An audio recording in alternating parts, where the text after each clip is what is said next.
So many major movies these days end up embroiled in apparent online dramas after somebody calls something out and it snowballs per the algorithm-fed nature of platforms like Twitter. This isn't to discount genuine grievances that groups or individuals might have with films, but it's far more common for supposed controversies to have their moment in the spotlight and then quickly fizzle out. All the online complaining is soon enough quickly forgotten or just flat out ignored by those who aren't chronically online, and the movie's box office isn't affected even one little bit. So, with that in mind, I'm Ellie with What Culture, here with 10 ridiculous movie controversies that went nowhere. Number 10. It's barely based on a true story, Cocaine Bear.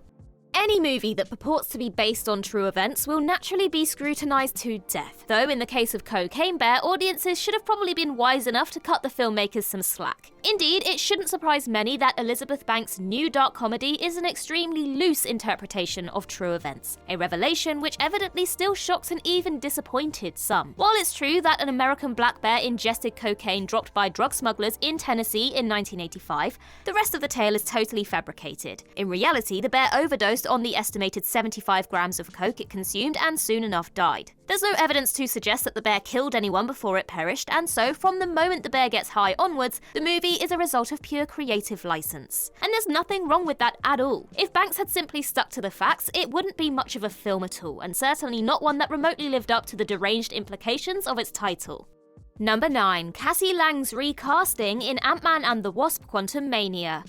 Ant-Man and the Wasp: Quantumania has had to fend off several unfortunate headlines both prior to and since its release, including the fact that it's just not very good, and the silliest of the lot, Cassie Lang's recasting. We were first introduced to a grown-up Cassie Lang in Avengers Endgame, where she was played in cameo form by Emma Thurman, but for Quantumania, the decision was made to replace her with Catherine Newton. Once a disappointed Thurman revealed that she only learned about the recast when the information was made public, an admittedly unfortunate PR gaffe on Marvel Studios' part, her fans circled the wagons and demanded that Marvel give her the role back. Of course, this didn't happen, and while it's never been officially stated why Thurman was replaced, it's almost certainly because Newton is a much higher profile actress who Marvel wanted to get into business with. Ultimately, Newton was broadly praised for her performance as Cassie in Quantumania, no matter the film's many problems elsewhere. It's a raw deal for Thurman, no question, but such is the ruthless nature of Hollywood.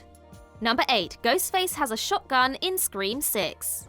Scream fans sure are a vocal, passionate bunch, and as soon as the first teaser trailer for Scream 6 revealed Ghostface holding a shotgun, they sure had some things to say about it. Many felt that Ghostface sporting a shotgun was just one step too far for a slasher movie villain primarily known for using knives. Yet many fans who cried foul that Ghostface doesn't use guns evidently have incredibly short memories, given that the overwhelming majority of the series' killers have handled firearms at one point or another. And more to the point, in a series so aggressively concerned with breaking rules and subverting expectations, it seems awfully close-minded to complain about Ghostface using a shotgun. Ultimately, fans got their tantrums out of the way and saw the movie in droves regardless, making it one of the series' highest-grossing entries to date. As for the shotgun, Ghostface wielded it in just a single scene, which cemented both the gritty New York setting and heightened aggressiveness of the new antagonist.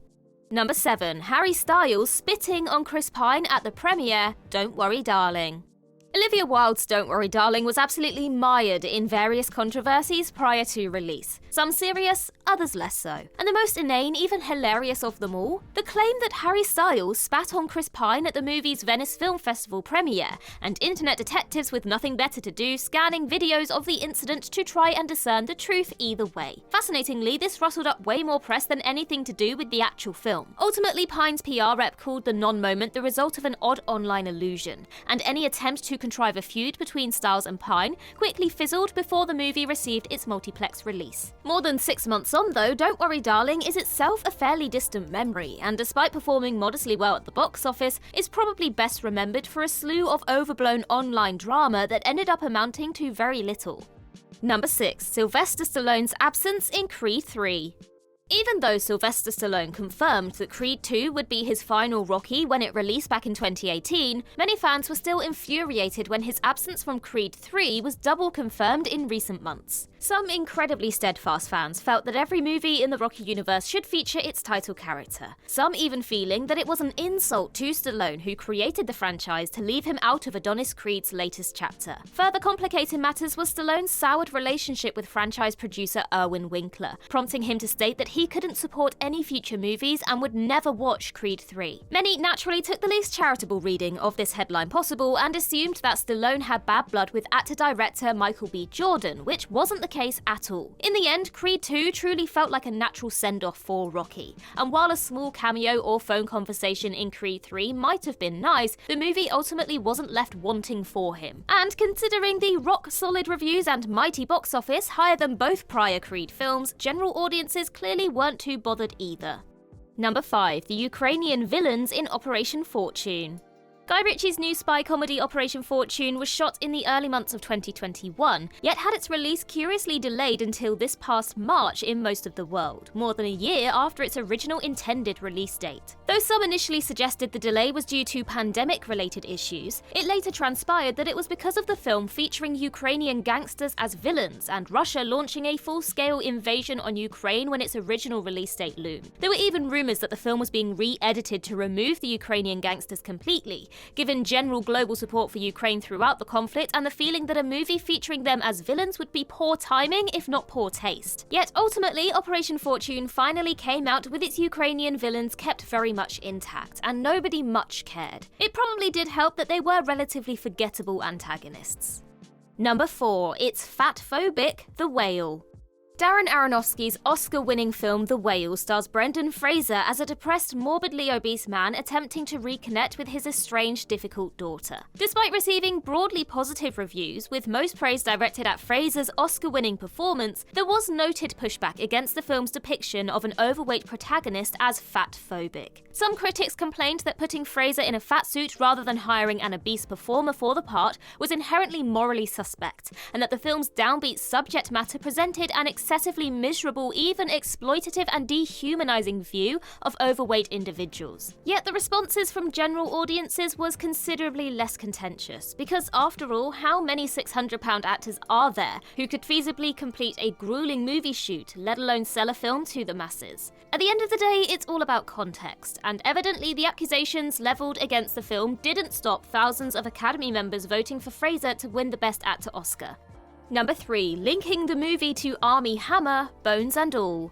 Luca Guadagnino's new cannibalistic horror romance Bones and All was basically the victim of a rather unfortunate association with one of Guadagnino's past collaborators, Call Me By Your Name star Armie Hammer. Serious sexual abuse allegations were leveled against Hammer throughout 2021, at which point it was also alleged that Hammer had a cannibalism fetish. And so, as predictably as clockwork, when it was revealed that Guadagnino's new film was centered around cannibalism, many noted the peculiar coincidence of subject matter, as if to imply that Guadagnino could somehow have meant it to happen, even ignoring the fact that Camille DeAngelis' source material was released way back in 2015. Guadagnino was forced to go on the defensive and insist that his film adaptation had been in the works for many years. Shortly before the film's release, the writer-director said in an interview, any correlation with this kind of innuendo and silliness is preposterous. That this even had to be is, of course, absolutely ridiculous. Number 2. Chris Pratt's casting as Mario in the Super Mario Bros. Movie. It was announced back in September 2021 that Chris Pratt would be voicing Mario in Illumination's animated Super Mario Bros. Movie, news which immediately caused a severe backlash online. For many who felt overexposed by Pratt's presence on their screens in recent years, he was about the safest, least imaginative choice possible for the part, with the more boisterous quarters of the internet insisting he would therefore ruin the movie. There were even some incredibly silly petitions insisting that Pratt be replaced with Mario's video game voice actor Charles Martinet, ignoring the fact that the Mario voice from the games would be downright insufferable in a 90-minute movie. Even as some melodramatic fans considered that Pratt's casting would tank the film's box office, of course the Super Mario Bros. Movie was a massive commercial success, and at the time of press is closing in on $1 billion worldwide. More to the point, Pratt was totally fine in the movie. Not a remotely creative choice for Mario, sure, but he lent the character an appropriate everyman quality and didn't constantly remind the audience he was Star-Lord. Basically, all the whining was ultimately for nothing.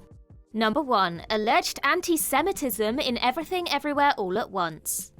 Everything Everywhere All at Once was one of 2022's most acclaimed movies, though there was some minor dissent from those who believe the film to harbour an anti-Semitic sentiment. The controversy stems from the minor character played by Jenny Slate, a Jewish actress, who is referred to as Big Nose by protagonist Evelyn, and was also initially credited in the film as Big Nose. Some felt that this was playing excessively upon physical stereotypes of Jewish people, though filmmakers Daniel Kwan and Daniel Scheinert later clarified that in Chinese culture, Big Nose is a term often used to refer to white people in general, not specifically Jews. Nevertheless, the directors did appreciate that some were bothered by Slate's character not having an actual name, and so for the movie's digital release renamed Big Nose to Debbie the Dog Mum. Despite some corners of the internet calling for a wider boycott of Everything Everywhere All at Once, it evidently didn't happen, as the film went on to win 7 Oscars, including Best Picture, and grossed $140 million globally. And that concludes our list. Be sure to check out the article written by Jack Pooley at whatculture.com.